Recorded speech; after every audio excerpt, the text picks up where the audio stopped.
Here's a low quality review of Black Adam. Pro. The movie was in color, which I was really pleased with because I was a little concerned going in that it was going to be in black and white because half the title of the movie is black, and I'm not really a fan of black and white movies because that means it's an old movie, and old movies are all bad and boring, except for the Star Wars. Con. There were 0 times in this film where somebody said the title of the movie, which is always the best part of the movie, and whenever somebody says it, it makes me as excited as like a person who's like, pretty excited about stuff or whatever. He almost said it, but then the movie cut off and then they put reading there instead. Pro. They used the Kanye West song Power during a scene where one man was using a lot of power, because as we know, no one man should have all that power. The clock's ticking, I just count the hours. Stop tripping, I'm tripping out the power. 21st century Superman. Another song that was played was Painted Black by the Rolling Stones. Do you get it? Because the movie's called Black Adam and the song has the word black in it, like how Black Adam has the word black in it. They both have the word black in it. They could have also gone with Back in Black by AC/DC or the Black Panther theme song from the movie Black Panther, because they've also got the word black in them. Con. There were no references to the Avengers, which is weird because if there's one thing I know about cinema, it's that all superhero movies were made by Marvel and take place in the Marvel Cinematic or Disney Plus show universe, except for Megamind, which of course takes place in the Office US universe. Pro. The movie was in English, which I really appreciated because it's the language that I speak, and it would have been really annoying if it was in Italian or something because I don't speak Italy except for pizza, and if that was the case then I would have had to read subtitles, and I paid money to watch a movie, not read a book.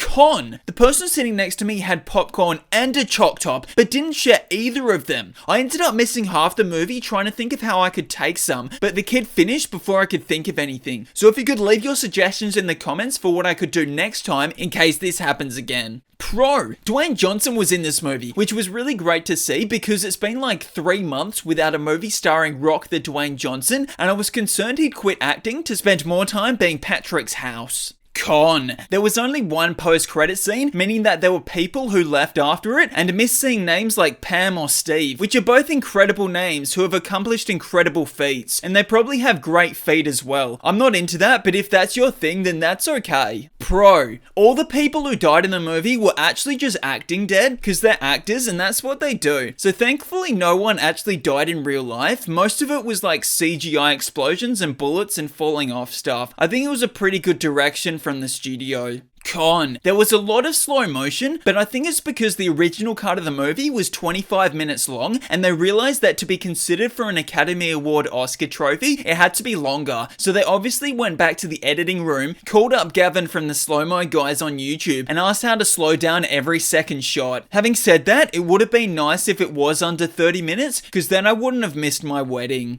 Pro. There was a scene in the movie where this guy was watching The Good, the Bad, and the Ugly, which meant that we got to watch a second movie for the price of one movie, and I didn't even have to leave my seat, except for when I left my seat to go to the toilet during that scene and missed it. My mate told me about it later.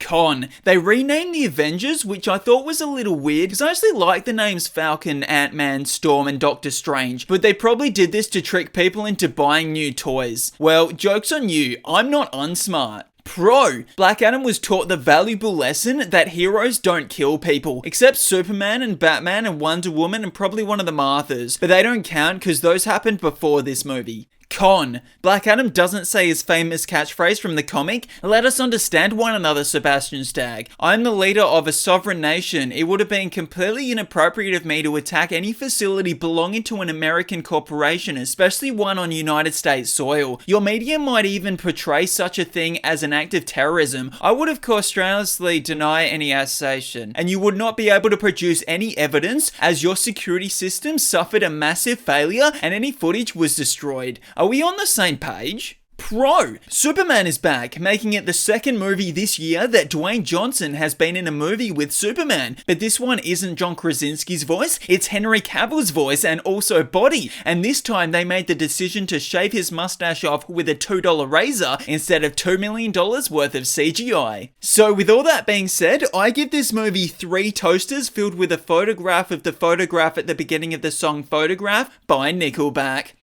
Thanks for watching. Don't forget to obliterate that like and subscribe button. I'm just kidding. Only do it with enough force that it registers.